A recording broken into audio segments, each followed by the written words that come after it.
안녕하세요. 대업에서 조선부터 방산 또 에너지 관련된 업종을 담당하는 멘토 황대근입니다. 자, 오늘은 대웅 함께 살펴보도록 하겠습니다. 이 대웅 같은 경우에는 다들 아시고 계시겠지만 이 지주회사죠.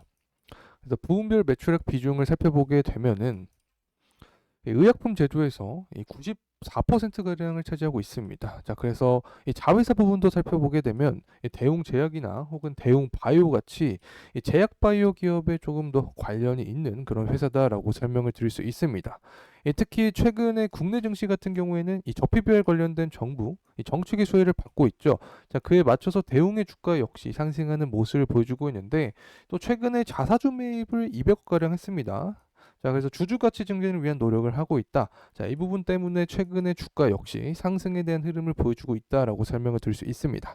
그래서 금일 시간 같은 경우에는 우선 이 실적을 통해서 기업을 되돌아보고 이 추가적인 상승 동력원이 무엇이 될지 이 핵심적인 지표에 대해서 파악을 해보겠습니다. 자, 마지막으로는 이 주가의 방향성이죠. 앞으로의 흐름세까지 체크해보는 시간 갖도록 하겠습니다.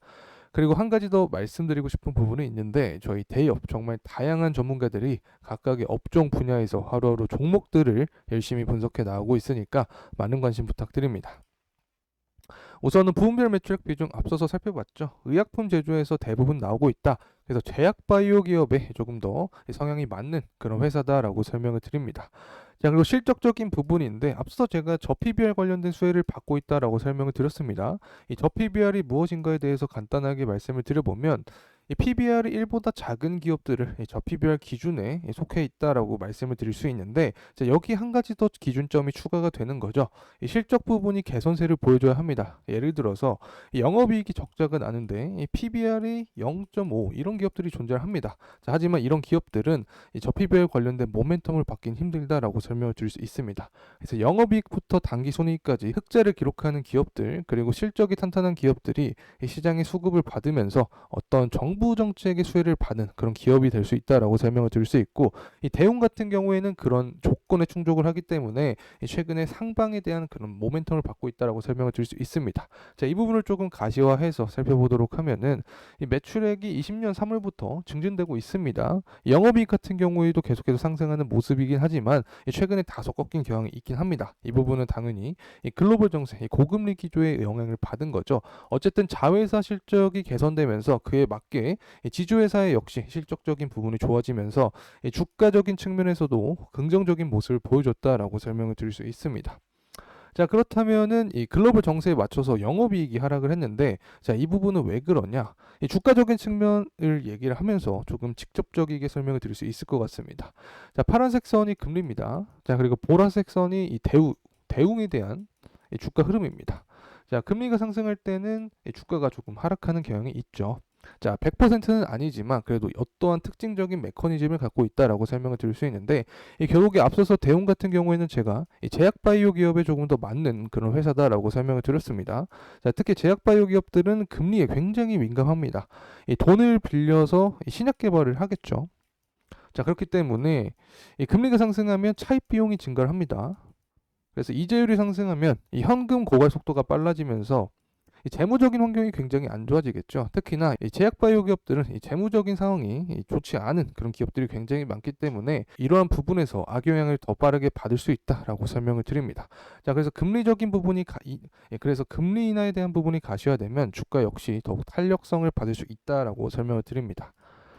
그래서 현재 시점은 어떠한 현황이 진행이 되고 있냐? 자, 이 부분을 좀 말씀을 드려보면 이 금리 인하 시점이 다가오고 있다라고 얘기를 하고 있습니다. 대략적으로 6월부터 금리 인하에 대한 전망을 하고 있는데 결국에 이 부분이 확실히 되기 위해서는 PPI 지수와 CPI 지수가 더 중요한 역할을 합니다.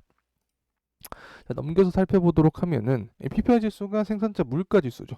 이 소비자 물가 지수가 CPI 지수입니다. 이 PPI 지수가 CPI 지수에 선행한다라고도 설명을 드릴 수 있는데 이 부분을 좀 간단하게 말씀을 드려보면 이 비용적인 측면을 먼저 이야기를 해야 됩니다. 이 생산자가 어떤 물건을 만들 때 이 비용이 만약에 증가한다 그러면 이 생산자가 이 소비자에게 이 더 비싼 가격에 팔게 되겠죠. 그래서 비용이 증가하면 이 PPI 지수가 증가하게 되고 이 부분이 바로 CPI 지수 증가까지 영향을 주면서 인플레이션 고착화 그리고 금리 인상에 대한 그런 우려까지 이 시장에 확산이 될 수 있다. 자, 이 부분이 인하가 되기 위해서는 원자재 가격부터 하락이 되면서 비용이 하락되고 이 생산자가 소비자에게 전가하는 이 물건 자체 가격이 하락을 해야 이 소비자 물가 지수 역시 하락하면서 금리 인하에 대한 기대감이 시장에 확산이 될 수 있다. 특히 앞서서 말씀드렸지만 이 제약 바이오 기업들은 금리에 굉장히 민감하게 반응하기 때문에 이 부분이 호재성 이슈로 작용할 수 있다라고 설명을 드립니다.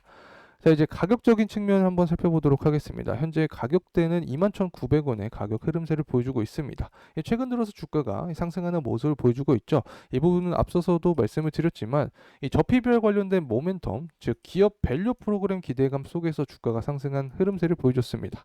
제가 저PBR 관련된 이야기를 어떻게 들었냐면 이 PBR이 1보다 작은 기업들이 이에 속한다. 자, 그리고 여기에 더해서 영업이익이나 당기순이익이 흑자가 나는 기업, 또 실적 부분이 탄탄한 기업들이 이 수급이 시장에 수급이 쏠리면서 주가가 상승할 수 있다라고 설명을 드렸는데 이 대웅 같은 기업들이 이런 조건에 해당이 된 거죠. 그래서 주가가 상승했다라고 설명을 드릴 수 있고 다만 RSI 수치를 봤을 때 현재 과매수 구간에 조금 다가온 경향이 있기 때문에 주가의 조정폭을 보여줄 수 있다라는 점 설명을 드립니다. 하지만 주가의 조정이 발생할 때 11선을 지지를 해주면서 주가가 상승을 해줘야 추세적으로 이상 없는 그런 방향성을 그려볼 수 있다라는 점 설명을 드립니다. 자, 그래서 만약에 11선을 이탈한다 그러면 이 다음 지지 구간은 이 매물대가 많은 구간이 17,500원 구간에서 이 지지를 생각을 해볼 수 있다는 점 말씀드립니다.